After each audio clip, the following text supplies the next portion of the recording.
Hello guys. और आज का हम लोग का जो लेक्चर है ये है बायोटेक्नोलॉजी का पार्ट 2 लेक्चर। और मैं हूँ Mukesh Kumar Singh, your faculty of science tech. अच्छा, हम लोग जो बात कर रहे हैं इस टॉपिक पे, ये यूपीएससी प्रीलिम्स 2021 के लिए क्लास होगा।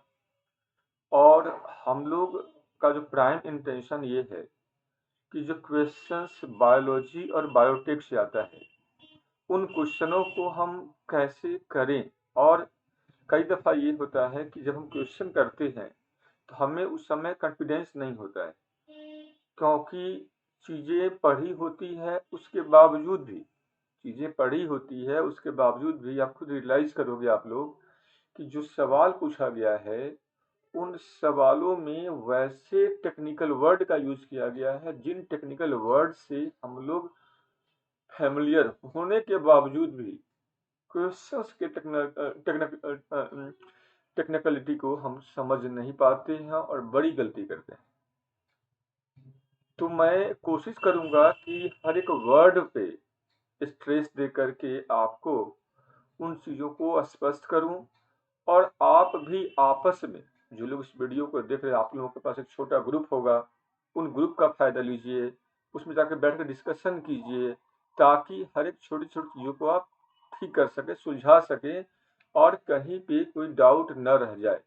ठीक है, क्योंकि ये एग्ज़ाम बिल्कुल से जान लो कि ये उनके लिए है जो टॉप नॉच ब्रेन है। ठीक है, जो डिजर्व करते हैं या जो उसके लिए मेहनत करते हैं कि एक दिन वो डिजर्व करें इस एग्जाम को। ठीक है, क्योंकि देखो 10 लाख से ज़्यादा बच्चा बैठता है और 15,000 उसमें से रिजल्ट आएगा, और फाइनल रिजल्ट आते आते 500 और 700 और 1,000 रह जाता है। तो समझ लो 10 लाख में से अगर 500 फाइनल रिजल्ट आता है तो कंडीशन क्या है, किन बच्चों का सिलेक्शन होगा। इसलिए हर एक बात को ध्यान से समझना है। ठीक है, हर एक चीज़ों को ठोक बजा कर देख लेना है कि भाई चीज़ें सही हैं या नहीं। तो चलिए चलते हैं हम लोग आज की इस क्लास पे। और आज का टॉपिक हम लोग का है बायोटेक्नोलॉजी। ठीक है, ये एक्सटेंशन होगा पिछले लेक्चर का जिसमें हमने बात किया था कि बायोटेक्नोलॉजी का क्लासिफिकेशन। और मैंने वहाँ भी बताया था आप लोगों को कि जो बायोटेक्नोलॉजी है ये बेसिकली बटा हुआ है दो में। एक हमने कलर के आधार पर बांटा था और दूसरा हमने जीन के आधार पर बांटा था। आज हम लोग बायोटेक को जीन के आधार पर बांट कर देखेंगे। तो मैं लिखने जा रहा हूँ यहाँ पे, आप लोग भी कलम लेकर तैयार रहिए। On the basis of gene, on the basis of gene biotechnology को इज कैटेगराइज इनटू, बायोटेक्नोलॉजी को हम लोग दो में बांटने वाले हैं। जीन के आधार पर हम लोग बायोटेक को दो में बांटने वाले हैं। एक वो बायोटेक है जिसको हम लोग बोलते हैं जीन बायोटेक। ये क्या है, ये जीन बायोटेक। और दूसरा क्या है, non gene biotech, non gene biotech. अब देखो, तो जीन बायोटेक है, इसमें कहीं ना कहीं डायरेक्ट या इनडायरेक्ट जीन का इन्वॉल्वमेंट होगा। पर इसमें क्या है, जीन का इन्वॉल्वमेंट डायरेक्ट या इनडायरेक्ट भी नहीं होगा। समझ रहे बात?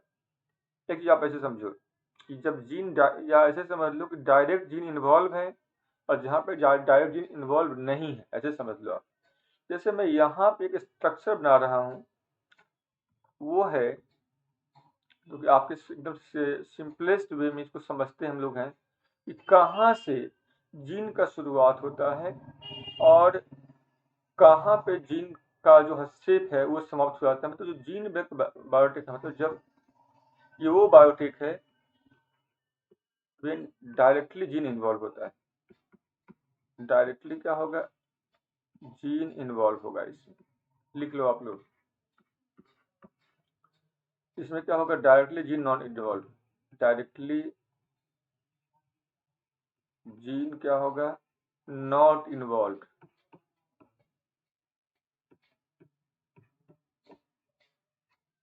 देखिए और मैं बताता हूँ, देखो ये जो है बेसिकली, ये अगर हम इसको बोले तो ऑलमोस्ट ये प्रोडक्ट से जुड़ा हुआ होता है और ये प्रोसेस से जुड़ा हुआ होता है।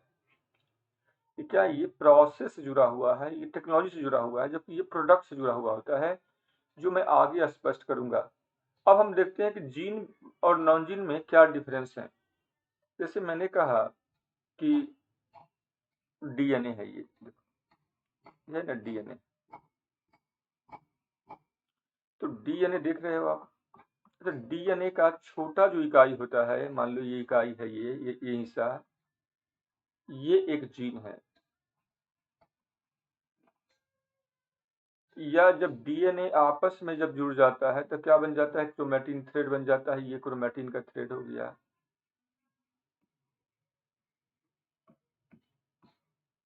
और ये ही कंडेंस होकर के क्या बन जाता है, ये बन जाता है क्रोमोजोम। ये क्या है, क्रोमोजोम है।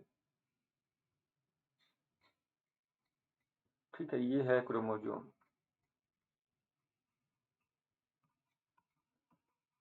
और ये क्रोमोजोम कहाँ पे है, तो ये है सेल के न्यूक्लियस में। ये न्यूक्लियस है। तो न्यूक्लियस के भीतर कहाँ पे है, क्रोमोजोम है ये। और न्यूक्लियस खुद कहाँ पे है, तो ये है सेल के अंदर। न्यूक्लियस खुद कहाँ पे है, तो सेल के अंदर। तो देखो यहां से यहां तक जो भी है वो सब के सब क्या है, ये जो हिस्सा मैं बता रहा हूं आप लोगों को याद रखना, ये हिस्सा है जीन बायोटेक का।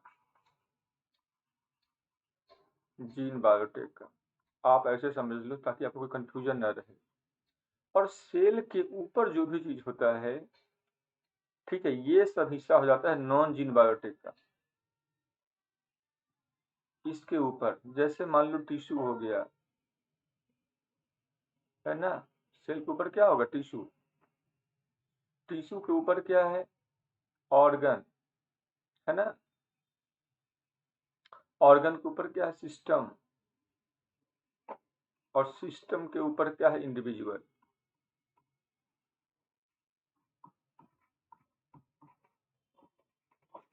मतलब क्या हुआ, ये जो हिस्सा देख रहा है ये है नॉन जीन बायोटेक का।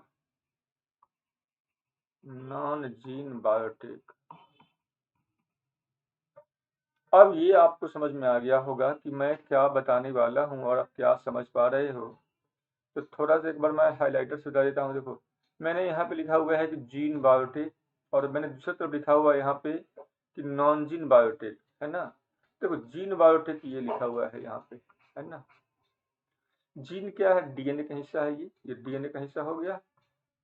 डीएनए क्या है, खुद ये क्रोमैटिन का हिस्सा है। ये क्रोमैटिन क्या है, ये क्रोमोजोम का हिस्सा हो गया, है ना। क्रोमोजोम कहाँ पे है, तो न्यूक्लियस के अंदर में है। न्यूक्लियस खुद कहाँ पे है, तो सेल के अंदर में है। और अब हमने कहा कि सेल के नीचे, ठीक है, सेल के नीचे ऑर्गेन्स लेवल पे, मतलब सेल का जो ऑर्गेनेल्स है उसके लेवल पे कोई चेंज करते हो तो वो जीन बायोटिक में जाता है। चाहे तुम कोई पर्टिकुलर कोई ऑर्गेनेल्स, जैसे मान लो माइटोकॉन्ड्रिया हो गया, जिसका इस्तेमाल करते हो 3 पैरेंट बेबी को बनाने के लिए, वैसे ही न्यूक्लियस का ट्रांसफर करते हो क्लोनिंग के लिए, वैसे ही क्रोमोजोम का यूज करते हो ह्यूमन, ठीक है ना, क्रोमोजोमल मैपिंग के लिए। डीएनए का यूज करते हो रिकम्बिनेंट डीएनए टेक्नोलॉजी के लिए। जीन का यूज करते हो जीन थेरेपी के लिए। तो ये सब के सब आ जाता है जीन बायोटेक में। ये क्लियर हो गया। अब मैं दूसरा जो बात करने वाला हूँ वो है नॉन जीन बायोटेक। मैं यहाँ पे ये बता रहा हूँ कि जो टिश्यू देख रहे हो आप, सेल या सेल के ऊपर, सेल या मगर पूरा सेल को आप लेकर के कोई काम करते हो, या टिश्यू को ले लेते हो, या ऑर्गन को ले लेते हो, या सिस्टम को, या इंडिविजुअल्स को, तो इस लेवल पे जो हम काम करते हैं वो क्या है, बेसिकली नॉन जीन बायोटिक। ठीक है। अब यहाँ पे कंफ्यूजन ये है कि सर ये भी तो इंडिविजुअल के अंदर में ही है, कोई सेल तो अलग है नहीं। नहीं देखो, अगर मान लो किसी को हाथ कट गया है, तो हाथ कट गया उसका इलाज दो तरीके से कर सकते हो। एक इलाज है कि हम ये पता करें कि भाई हाथ जो कटा है तो उस हाथ को हम जोड़ देंगे। तो आपने कोई इंजीनियरिंग सेल लेवल पर तो नहीं किया ना, मतलब जब आप सेल लेवल पे या क्रोमोसोम के लेवल पे या डीएनए के लेवल पे या जीन के लेवल पे कोई इंजीनियरिंग करते हो, जोड़ तोड़ काट छांट असेंबल डीअसेंबल रीअसेंबल कुछ भी करते हो, तब वह होता है जीन बायोटेक। और अगर नहीं, आप ऐसा नहीं करते हो तो जीन बायोटेक नहीं है। ठीक है, किसी को घाव मतलब हाथ कट गया है, तो आप क्या करोगे, जीन जोड़ने जाओगे? नहीं, आप उस हाथ को जोड़ने का प्रयास करोगे। कहीं पे मान लो किसी को घाव हो निकल आया, तो घाव निकल आते तो घाव का इलाज क्या करते हो आप? कभी कभी कुछ जाते हो जीन थेरेपी कराने या डीएनए थेरेपी कराने या क्रोमेटिन या क्रोमोसोम की थेरेपी कराने? नहीं, सिर्फ दवा खाते हो आप। तो ये जो ट्रीटमेंट आप कर रहे हो क्या नॉन जीन है ये। लेकिन अगर मान लो कोई बच्चा आने वाले समय में हो सकता है उसे कोई सिंड्रोम होने वाला हो, ठीक है, तो वैसे बच्चों को अगर हमें रोकना है आने से या उसका हमको बेहतर रूप में लाना है, तो हमें उसका डीएनए या जीन या क्रोमोसोम के लेवल पे हमें काम करने की जरूरत होगी। और जब हम वो काम करेंगे तब जाकर के उस बच्चों का वो चीज वो समस्या ठीक हो पाएगा। बात समझ में आया? तो एक बार और समझ लो, मैंने कहा कि इंडिविजुअल है, ये व्यक्ति है, तो व्यक्ति किससे बना हुआ है? कई सिस्टमों से मिलकर बना हुआ है। ये जो व्यक्ति है ये कई सिस्टम से मिलकर बना हुआ है ना। और ये जो एक एक सिस्टम हम लोग का कई ऑर्गन से मिलने से बना हुआ है। और एक एक ऑर्गन क्या है, कई टिश्यूज के मिलने से बना हुआ है। और टिश्यू क्या है, अ ग्रुप ऑफ सेल्स है। तो उस टिश्यू ग्रुप ऑफ सेल्स है। तो जब आप टिश्यू के लेवल पे, मतलब इसलिए मैंने यहाँ पर डिस्टिंक्शन खड़ा कर दिया है कि एक तरफ ये है हिस्सा और दूसरी तरफ ये हिस्सा है, ठीक है। तो अगर कोई भी काम इस लेवल पे करते हो तो वो आ जाएगा जीन बायोटेक में, और कोई भी काम इस लेवल पे करते हो तो वो नॉन जीन में आ जाएगा, ठीक है। देखो एक चीज ऐसे समझो आप, किसी व्यक्ति को कोई रोग हुआ है, सोचो जरा सा, एक मिनट में साथ आप लोग थोड़ा सोच कर देखना, ठीक है। किसी व्यक्ति को कोई रोग हुआ है, ठीक है। रोग, व्यक्ति जाता है डॉक्टर के पास, डॉक्टर को जाकर कहता है डॉक्टर साहब मुझे फलाना इलाज मतलब मेरे शरीर में मतलब ये प्रॉब्लम। डॉक्टर पूछता है क्या प्रॉब्लम, डॉक्टर दवा नहीं देता है। अगर कोई बच्चा कहे कि मेरे शरीर में प्रॉब्लम है, तो डॉक्टर क्या पूछेगा, क्या प्रॉब्लम है? तो उससे बताना पड़ेगा कि मुझे दर्द हो रहा है। तो पूछेगा नहीं कहाँ दर्द हो रहा है, सवाल ये है ना। प्रॉब्लम है तो कहाँ प्रॉब्लम है, दर्द है तो कहाँ दर्द है। डॉक्टर ये क्या पूछना रहा है तुझे, डॉक्टर ये जानना चाह रहा है कि ये जो व्यक्ति है, ये जो प्रॉब्लम बता रहा है, ये प्रॉब्लम है कहाँ पे, किस सिस्टम से जुड़ा हुआ है, किस ऑर्गन में है, कहाँ का टिश्यू उससे प्रभावित है, ठीक है। लेकिन कभी भी डॉक्टर ये नहीं सोचता है, तो डॉक्टरी जो इलाज है वो यहीं तक सीमित है। बात समझ लो, डॉक्टरी जो इलाज यहीं तक सीमित है। लेकिन डॉक्टर कोई भी इस लेवल पे इलाज करने का नहीं सोचता है वो, कि भाई हमको यहाँ तक सोचना है, कि ये डॉक्टरी इलाज का हिस्सा नहीं है। पर ये डॉक्टरी इलाज का हिस्सा है। तो जो हिस्सा डॉक्टरी इलाज का है उसे हम लोग कहते हैं नॉन जीन बायोटेक, और जो हिस्सा डॉक्टरी इलाज से बाहर वैज्ञानिक इलाज का है उसे हम लोग कहते हैं जीन बायोटेक। ये वैज्ञानिक इलाज का हिस्सा हो गया और ये डॉक्टरी इलाज का हिस्सा हो गया। तो आई होप कि अब ये चीजें आप लोगों को समझ में अब धीमे धीमे आ रहा होगा कि मैं क्या बता रहा हूँ। बात समझ रहे हो ना, कि when we are involving directly gene or any of the cell organelles level product that are called gene biotic, but when we are not involving the any of these component that are called non gene biotic। तो students I hope कि आप लोगों को ये clear हो गया होगा, और जिन बच्चों को नहीं क्लियर हो गया होगा बिल्कुल से कमेंट बॉक्स में लिखिएगा, तो मैं अगले बार फिर आप लोगों को आंसर कर दूंगा, ठीक है ना। कई दफा क्या होता है कि भाई हम समझ ही नहीं पाते हैं। ऐसे ही आप लोग देखोगे यहाँ पे सेल का न्यूक्लियस है, ये न्यूक्लियस के अंदर क्या पाया जाता है, क्रोमोजोम। न्यूक्लियोप्लाज्म में क्या है, क्रोमोजोम। क्रोमोजोम खुद किससे बना हुआ है, क्रोमैटिन के कंडेंसेशन से बना हुआ है। तो क्रोमैटिन कहाँ पे है, क्रोमैटिन खोलोगे तो क्या निकलेगा, डीएनए। और डीएनए कहाँ पाया जाता है, जीन। डीएनए का हिस्सा क्या है, जीन। तो अल्टीमेटली जीन कहाँ पे है, सेल के अंदर। और आप इसमें से या तो न्यूक्लियस को ट्रांसफर करो या क्रोमोजोम को काट छाट करो या क्रोमैटिन को काट छाट करते हो या डीएनए काट छाट करते हो या जीन का करते हो। तो ये हुआ एक स्पेसिफिक और ये है जनरलिस्टिक, समझ रहे हो। तो जीन बायोटेक एक स्पेसिफिक ट्रीटमेंट है, एक स्पेसिफिक प्रोसेस है, जबकि ये क्या है, एक नॉन स्पेसिफिक प्रोसेस है, एक जनरलाइज प्रोसेस है नॉन जीन बायोटिक। अब यहाँ पे कुछ एग्जाम्पल हम लोग देखते हैं कि इसके एग्जाम्पल क्या क्या होंगे और इसके एग्जाम्पल क्या क्या होंगे। दोनों के एग्जाम्पल हम लोग तो एक बार देख लेते हैं। तो एग्जाम्पल की जो बात रही जहाँ तक, तो दो बातें आप लोग हमेशा याद रखिएगा। वो क्या है तो मैं बता देता हूँ आप लोगों को पहले, उसके बाद ही मैं आगे चर्चा करूंगा। कि कई दफ़ा ये होता है कि भाई मैंने बताया और फिर आप चर्चा नहीं कर पाए। तो चलिए नेक्स्ट हम लोग बात करने वाले हैं, इसके एग्जाम्पल को देख लेते हैं। तो जीन बायोटेक का एग्जाम्पल जैसे मैं पूछता हूँ, आप लोग बताना। अब आप लोग बताना मैंने जीन बायोटेक एग्जाम्पल क्या क्या होंगे। मैं चॉइस देता हूँ, आप लोग बताना। Surrogacy, surrogacy. अच्छा एक तरफ ये भी लिख देता हूँ, non gene biotech, non gene biotech. आप लोग बताओ, एक तरफ लिखा हुआ है जीन बायोटेक, एक तरफ लिखा हुआ है नॉन जीन बायोटेक। आपको टिक करना है कि सरोगेसी किस में आएगा, जीन में या नॉन जीन में। तो सरोगेसी याद रखना कि जीन में आएगा कि नॉन जीन में आएगा। ये मैं आप लोगों से पूछ रहा हूँ जो लोग अभी देख रहे हैं। यस, नॉन जीन में, गुड। यस, नॉन जीन में आएगा। क्यों, क्यों आएगा? क्योंकि सरोगेसी में क्या करते हैं हम लोग हैं, स्पर्म और एग सेल को लेते हैं, हम उसके डीएनए आरएनए को हम नहीं करते हैं। लेकिन अगर मैं एक एग्जांपल लूँ, बात समझ रहे हो ना, हम सिंपली सेल को लेते हैं। यहाँ पे हम सरोगेसी में सरोगेट मदर का हेल्प लेते हैं और जो कपल्स होते हैं उसका, या ठीक, लेकिन यहाँ पे हम डायरेक्ट इन्वॉल्व करते हैं, सेल को करते हैं। सेल के नीचे नहीं करते हैं। अगर सेल के नीचे किसी ऑर्गेनेल्स का लेके हेल्प करते हैं तो ये आ जाता है जीन बायोटेक में। दूसरा समझो आप, कुछ और समझ लेते हैं। जैसे आप लोगों ने नाम सुना होगा माइट्रोकॉन्ड्रिया रिप्लेसमेंट थेरेपी, IMRT।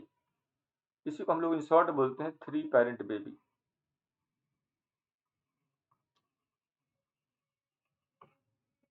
ये जीन बायोटेक है कि non gene biotech? 3 parent baby ये जीन बायोटेक में आएगा कि नॉन जीन में आएगा? तो याद रखना कि ये आएगा जीन बायोटेक में। ये किस में आएगा? तो जीन बायोटेक में। और ये किस में जा रहा है? तो नॉन जीन में। क्यों? क्योंकि यहाँ पे हम लोग डीएनए के लेवल पे चेंज करते हैं, क्योंकि मदर का जो माइट्रोकॉन्ड्रिया वो गड़बड़ होता है, और वैसे में हम दूसरे वीमेन के माइट्रोकॉन्ड्रिया को लेकर के हम बच्चे का विकास करते हैं। तो माइट्रोकॉन्ड्रिया लेने का मतलब माइट्रोकॉन्ड्रिया के डीएनए को लेकर के चीज़ों को आगे बढ़ना, इसलिए किसमें आ जाएगा? जीन बायोटेक में आ जाएगा। ऐसे ही हम लोग बात करने वाले हैं यहाँ पे। देखो क्लोनिंग, क्लोनिंग किस में आएगा, जीन में या नॉन जीन में? तो क्लोनिंग में क्या है, न्यूक्लियस का ट्रांसफर करते हैं, न्यूक्लियस का यहाँ पे इंपॉर्टेंस को बताया गया हुआ है। समझ रहे बात? इसलिए ये किस में आ जाएगा? जीन बायोटेक में। लेकिन अगर मैं बात करूं स्टेम सेल का, स्टेम सेल का, तो स्टेम सेल में क्या होता है, हम लोग सेल लेते हैं, ठीक है, सेल लेते हैं, और जब सेल को लेकर के आप इलाज करते हो तो वो क्या हो जाएगा? Non gene biotech. हम सेल के लेवल पे अंदर में कुछ चेंज नहीं करते, कोई ये नहीं करते, हम लोग सेल को कल्चर करते हैं, उसका यूज करते हैं, तो ये नॉन जीन में आ जाएगा।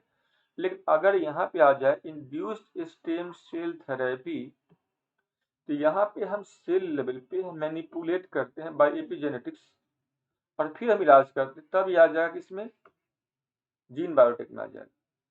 अगर मैं यहाँ पे कहूँ, ये वो 4 प्रोसेस है जहाँ पे बड़ा सा कंफ्यूजन रहेगा आप लोगों को, ठीक है। अगर मैं यहाँ पे कहूँ बीटी कपास, बीटी कॉटन, ये बताओ ये जीन बायोटेक का प्रोडक्ट है कि नॉन जीन बायोटेक का प्रोडक्ट है? तो बीटी कपास बिल्कुल जीन का, चूंकि हम बैक्टीरिया का जीन को कॉटन में हम लोग इंट्रोड्यूस किए हुए, तो जीन बायोटेक का पार्ट है ये। अगर मैं कहूँ जीएम क्रॉप, तो जीएम क्रॉप क्या है? ये जीन बायोटेक का प्रोसेस, चूंकि हम जेनेटिकली मॉडिफाइड है, नाम ही इसका जेनेटिकली मॉडिफाइड, तो जीन बायोटेक में आ जाएगा।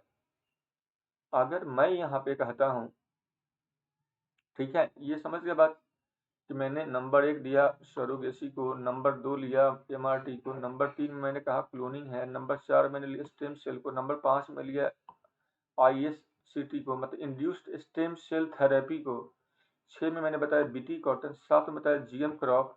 वैसे ही मैं कुछ और अगर आप लोगों को बताऊं, चॉइस दूं, तो आप लोग क्या इसका आंसर कर पाओगे? तो देखते हैं एक बार वो भी करके कितने बच्चे इसका आंसर कर पाते हैं। और उम्मीद करता हूँ कि सारे के सारे स्टूडेंट्स जो लोग भी देख रहे हैं, आप ठहर कर के रिवाइज कर कर के इस वीडियो को जरूर देखिए, ताकि आपका कॉन्सेप्ट जो है ये बन जाए और आगे फिर आपको दिक्कत नहीं हो डिसीजन लेने में। कई दफ़ा क्या होता है, इन डिसीजन से ही आपके सवाल का उत्तर आपको मिल जाता है। और ये यूपीएससी का एग्जाम हो या कोई भी कम्पिटिटिव एग्जाम हो, चाहे पीसीएस हो या कोई भी हो, सभी जगह पे आपको इसका एडवांटेज मिलने वाला है। ठीक है, एडवांटेज कब मिलता है मैं बताऊंगा, छोटी छोटी चीज़ों को। अब यहाँ पे चीज़ और समझो। यहाँ पे मैं कह रहा था कि एक है, आप लोगों ने नाम सुना होगा फिंगर प्रिंटिंग। भाई फिंगर प्रिंटिंग समझ लो आप लोग। फिंगर प्रिंटिंग किस में आ जाएगा, जीन बायोटेक में या नॉन जीन बायोटेक में? आप लोग बताओ, फिंगर प्रिंटिंग किस में आएगा, जीन बायोटेक में या कि नॉन जीन बायोटेक में? ये आप लोगों को बताना है, अब मैं नहीं बता रहा हूँ। यस, यस बताइए आप लोग। एक मिनट में मैं पूछ रहा हूँ। कई दफ़ा क्या होता है ना कि स्टूडेंट्स अपने स्तर जब तक निर्णय नहीं लेते हैं तब तक वो हो नहीं पाता है। तो पहले तो आप लोग बताओ, बताने का प्रयास कीजिए कि भाई फिंगर प्रिंटिंग किसका है, किस में आएगा। ऐसे ही नहीं तो किस में आ जाएगा, नॉन जीन में। गुड। तो जो लोग बताए अभी अभी अभी नॉन जीन में आएगा, बहुत बढ़िया। लेकिन अगर मैं पूछूं कि डीएनए फिंगर प्रिंटिंग किस में आएगा तो क्या कहोगे? डीएनए फिंगर प्रिंटिंग, देखो मैं सिखाने का प्रयास कर रहा हूँ। ये लर्निंग प्रोसेस है, ये क्लास है, ये क्लास में गप तो नहीं होती है, इसलिए आप लोगों को थोड़ा सा नींद भी आ रहा होगा, है ना? आ रहा है नींद? तो तोड़ो नींद को अपने अपने, ज़्यादा मत सो। यूपीएससी पास है और कई सारे कम्पिटिटिव फॉर्म जो भरे होंगे, जो सपने में जी रहे हैं वो सब पास में पड़ा हुआ है। तो सोने का प्रयास तो बिल्कुल मत करो भाई। इंटरटेनमेंट तो है नहीं, और न मैं इंटरटेनमेंट कभी कर पाता हूँ। ऐसे क्योंकि क्लास में भी होते हो तो वहाँ भी कोशिश करता हूँ कि भाई ज़्यादा कंटेंट मिल जाए आप लोगों को, और आप इंटरटेनमेंट खोज रहे होगे। तो आजकल का पढ़ाई लिखाई उसी तरह का माहौल है। पर जब लोग नहीं बदले तो मैं क्यों बदल जाऊं, है ना? मैं क्यों इंटरटेनमेंट करूंगा, ये काम तो फिल्मी दुनिया के लोगों का है, टीचरों का तो नहीं है। चलिए, फिंगर प्रिंटिंग और डीएनए फिंगर प्रिंटिंग, इन दोनों में क्या डिफरेंस है? टेक्निक आप समझ रहे हैं, यहाँ पे डीएनए ले रहे हो और यहाँ पे सिंगल प्रिंट ले रहे हो। इसलिए एक क्या हो गया, नॉन जीन का पार्ट है, दूसरा क्या है, ये जीन बायोटेक का पार्ट है। अच्छा, एक और पहचान होता है, उसको बोलते हैं बायोमेट्रिक आइडेंटिफिकेशन। आप लोग नाम सुने होंगे शायद, बायोमेट्रिक आइडेंटिफिकेशन। तो बायोमेट्रिक जो फिंगर प्रिंटिंग वगैरह ये सब इसी में आता है। फिंगर प्रिंट वगैरह हो गया या इस, तो ये भी किसका पार्ट है, ये नॉन जीन में आएगा। समझ रहे बात नहीं, ये नॉन जीन में आएगा। जैसे ये नॉन जीन में आ रहा है, ऐसे ही ये नॉन जीन में आएगा। समझ रहे बात? या आप जब बात करते हो कि बायोलॉजिकल वेपन्स, बायो वेपन्स, आप कोई दे दे बायो वेपन किस में आएगा, तो बायो वेपन्स किस में आ जाएगा, जीन बायोटेक। ठीक है, लेकिन कंडीशन यहाँ पे है कि हमें ये पता होना चाहिए कि ये जो वेपन्स हैं इसमें यूज क्या किया गया है। आपको टॉक्सिन्स यूज किया गया है तो फिर ये हो जाएगा ये नॉन जीन में। लेकिन अगर ऑर्गेनिज्म को यूज किया गया है तो ये हो जाएगा जीन बायोटेक में। ठीक है, अगर मैं कहूँ डीएनए जीन थेरेपी, तो ये तो पता ही है, जीन लिखा ही हुआ है, जीन थेरेपी, तो किस में आ जाएगा ये, जीन थेरेपी किस में आ जाएगा, ये जीन बायोटेक में, है ना? तो जीन बायोटेक में आ गया। ऐसे बहुत सारे है पॉइंट्स हैं जहाँ पे आपको निर्णय लेना पड़ेगा कि कौन जीन में आता है और कौन नॉन जीन में आता है। ठीक है, मैं आगे आगे आप लोगों से पूछते भी रहूंगा इस तरह के सवाल, कौन जीन में आता है, कौन नॉन जीन में आता है, और क्यों पूछूंगा, क्योंकि फंडामेंटल क्लियर रहना चाहिए। अच्छा, चलते हैं बायोटेक में। अब तो लेक्चर टॉपिक शुरू करेंगे। तो एक्चुअली ये टॉपिक मैं क्यों बता रहा था, हम लोग इसी को तो पढ़ेंगे इसमें। जो बायोटेक का टॉपिक है हम लोग इसी में पढ़ेंगे। अब एक लास्ट मैं टेस्ट ले लेता हूँ आप लोगों से, फिर मैं आगे बढ़ जाऊंगा। चलिए आप लोग बताइए, टेस्ट क्वेश्चन है आप लोगों से कि जीन बायोटेक में कौन कौन आएगा और कौन नॉन जीन बायोटेक में आएगा। लास्ट में टेस्ट ले रहा हूँ, उसके बाद मैं आगे बढ़ जाऊंगा।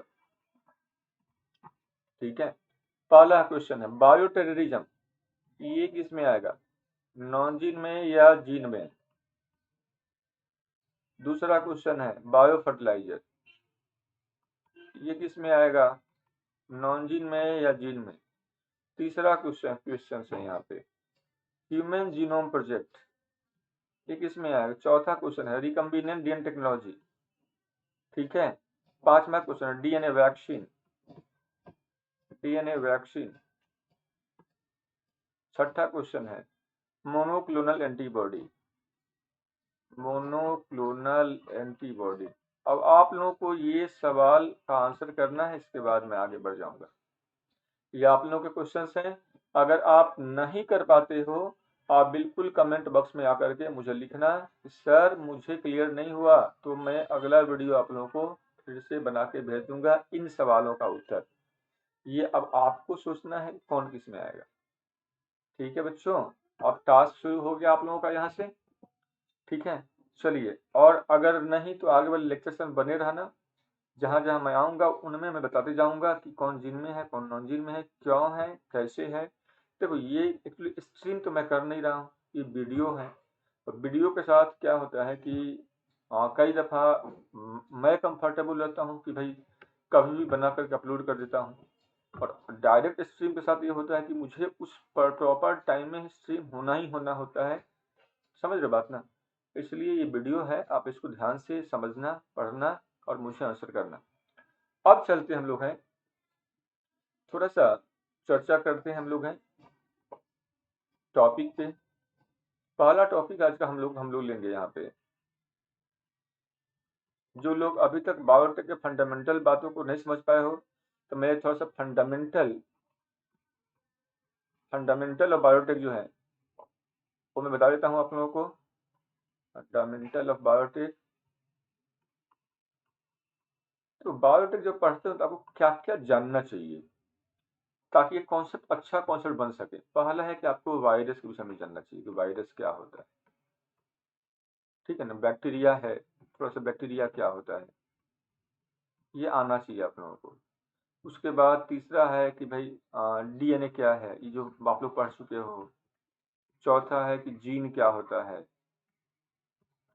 जीन क्या होता है। पांचवा है कि क्रोमोजोम क्या है, समझ रहे बात। उसके बाद छठा है यहाँ पे कि रेप्लिकेशन इन शॉर्ट क्या है। ठीक है, उसके बाद सातवां यहाँ पे होगा कि जीनोम क्या होता है। आठवां यहाँ पे हो ये पांचवा छठा, हाँ सात, 1 मिनट।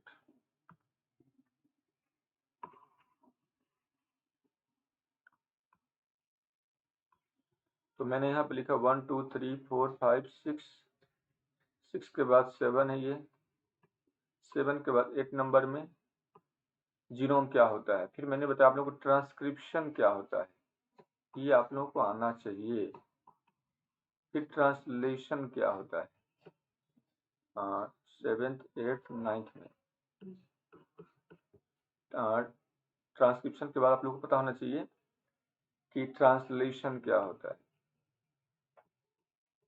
ये थोड़ा सा। उसके बाद 10th नंबर पे कुछ एंजाइम्स जैसे आप लोगों को कुछ पता होना चाहिए। उसके बाद 11th पे वेक्टर क्या होता है। ठीक है, उसके बाद थोड़ा सा ये 12 पे न्यूक्लियोटाइड हो गया, मैं आगे लिख देता हूँ।